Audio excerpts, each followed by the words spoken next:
Bonjour tout le monde, alors cette vidéo est pour les lions, on va aller voir un message de votre autre, ici et maintenant. Alors, qu'est-ce qu'on a à vous dire?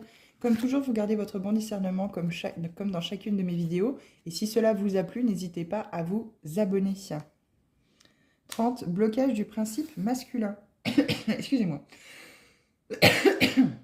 j'ai eu un petit chat dans la gorge. Alors, la carte 30, blocage du principe féminin, qu'est-ce que l'autre a à vous dire? Alors, le principe féminin, hein, c'est le masculin, oui, le masculin sacré, c'est le passage à l'action. Hein. L'autre a peut-être des difficultés pour passer à l'action. Alors, je suis piégée dans des identifications masculines erronées. J'ai l'impression que le mental me protège de ce qui pourrait me faire mal et je me réfugie dans la rationalisation pour ne pas ressentir les émotions qui m'effraient. Le couple me fait peur et à chaque fois que tu t'approches de moi, je ressens le besoin de fuir et de saboter la relation de couple. J'ai besoin de te dicter ton attitude et de te montrer que tu as tort. Car ainsi, je me rassure et j'ai l'impression que je ne risque rien. Car tu es sous ma domination. J'estime que les émotions sont pour les faibles et j'ai du mépris pour le sentimentalisme.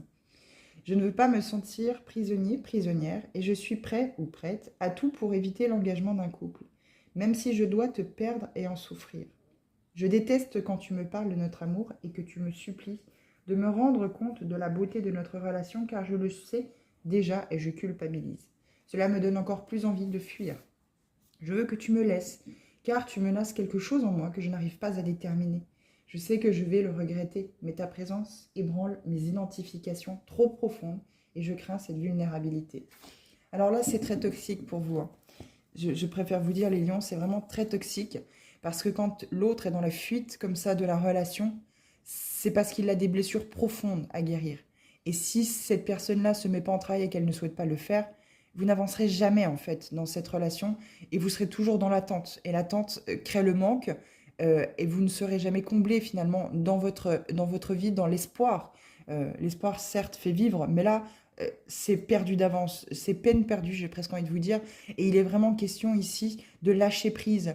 Pas forcément d'abandonner l'autre, mais il faut que l'autre prenne conscience qu'il y a des choses à guérir, des choses à travailler. Et si cette personne-là n'a pas envie de le faire, vous ne pourrez pas avancer dans la relation.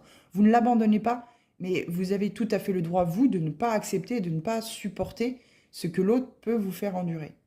Je vous souhaite bon courage, les lions.